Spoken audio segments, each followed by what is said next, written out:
If you want to learn how to make friends and influence people, you have to get them to like you first. There are some people who are just likable from birth. These people were probably very charming babies as well, but the rest of us were awkward and have had to learn this stuff on our own. I most definitely was awkward at this. I just didn't know how to get people to like me, but then I read this book and I realized that I was missing some very important common sense facts that make people actually like you. So in this video, I will give you the 6 tips that you can use to make anyone like you. And just a reminder, this is part 2 of my series on how to win friends and influence people, so be sure to subscribe and watch the other parts as well. I'll tell you the biggest tip that made a huge difference in my social interactions. But first, let me tell you the kind of person that I used to be. I was always interested in books, philosophy, and learning new things.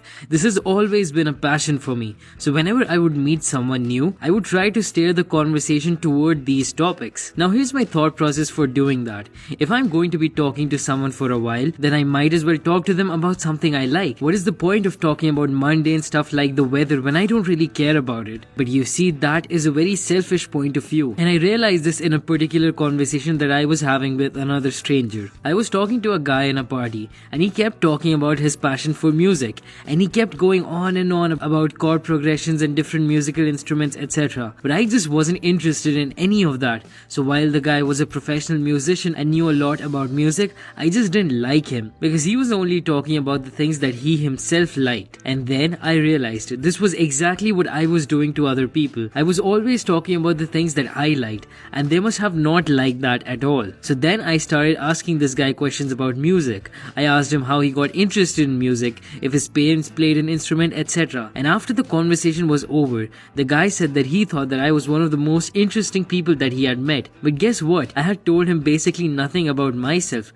It was all him. But because I showed a genuine interest in who he was, he thought that I was interesting as well. And guess what? He also gave me free tickets to a concert that he wasn't going to go to. And that was a benefit that I would not have received if I had not shown any interest in him. So the first tip is, become genuinely interested in other people. Now, have you ever wondered why people like dogs? It's because every time you see them, they're very happy to see you. They start jumping up and down, they start barking and running around you, and they make it very apparent that they're happy. No wonder the dog is considered man's best friend.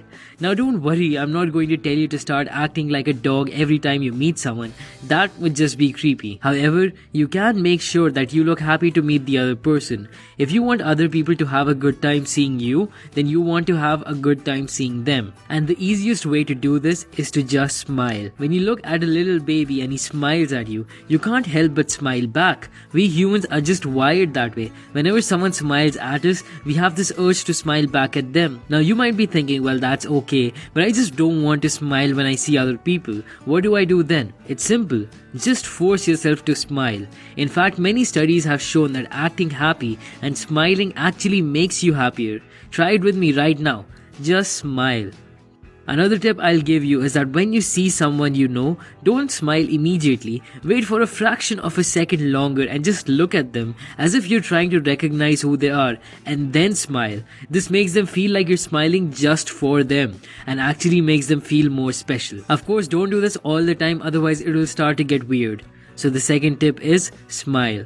I remember once I sat in a taxi and immediately the taxi driver said hi to me and asked me my name. After that, we were just making small talk, and at the end of the drive, I remember thinking to myself, wow, this driver is actually a nice guy. But then I thought about it more, and he never said anything that was even remotely interesting. In fact, he wasn't even that nice. But what he did do was that he kept saying my name in the conversation. Always remember that a person's name is the most special word to them in any language. Think about it. Your whole identity, everything you've ever been, is attached to your name. And most people attach a lot of importance to their name. It always gives a bad impression if you ask someone for their name and then forget it. So I always recommend that when you ask someone's name for the first time, always make it a point to remember it. Associate it with someone you already know, make a story in your head or write it down, but do whatever you can to remember that person's name. And then make sure that you use it in a conversation with them. Don't overdo it, but simple things can make a difference. Like if you're talking to Alicia, instead of saying where do you work, you could say where do you work, Alicia? Now let me tell you about a doctor in my area. This doctor is really famous and he sees about twice as many patients as any other doctor. Personally, I never understood the hype. How could one doctor be better than the others? They were all equally qualified and all very good at their jobs. But then I actually booked an appointment with this doctor and I understood why everyone liked him. From the second I walked in, he paid attention to every word I said. At first, he didn't even ask me why I was there. For a few minutes, he just asked me about my work, where I was from, etc. He just listened to whatever I said and he asked good follow-up questions. Then, without me even realizing, he steered the conversation towards my symptoms and gave me a diagnosis. All this time he listened very patiently, and that's why I realized why he was so famous. It's not that he was more qualified than other doctors, he just listened more.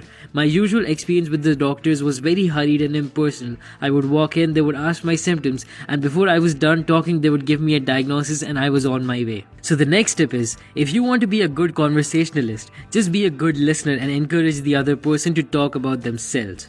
Once I had a senior in my college who I really needed advice from, but he wouldn't really talk to me. Every time I would strike up a conversation with him about what I wanted, he would just abruptly end the conversation with some excuse. I just didn't know how to get him to talk, so I tried something else. I knew that he was part of the public speaking club, so I just started talking to him about public speaking, his favorite speakers, etc. And man, he went on and on talking about this stuff. He talked continuously for about half an hour, and then at the end of it, he suddenly paused and asked me, "What did you need advice for again?" And then he gave me all the information that I needed. So tip number 5 is, always talk in terms of the other person's interest. And the last tip, one that will almost always make the other person like you and get you out of any trouble, is to make the other person feel important and do it sincerely. If people feel like you're taking them for granted, they're going to hold you in contempt. A feeling of importance is something I talked about in my earlier video as well, but simply put, recognize the fact that everybody wants to feel important in some way, and you don't have to do much to make the other person feel important. Just saying small things like, "Sorry for wasting your time, I know you must be busy," or "I know how hard your job is," makes the other person feel important. To recap, here are the 6 principles to make anyone like you. Become genuinely interested in other people. Smile. Remember that the other person's name is the most important word to them. Be a good listener. Talk in terms of the other person's interest and make the other person feel important and do it sincerely. I just wanted to remind you that this is part 2 of my series on how to win friends and influence people, so be sure to watch the other videos on this end screen. Don't forget to like and subscribe, and thanks for watching.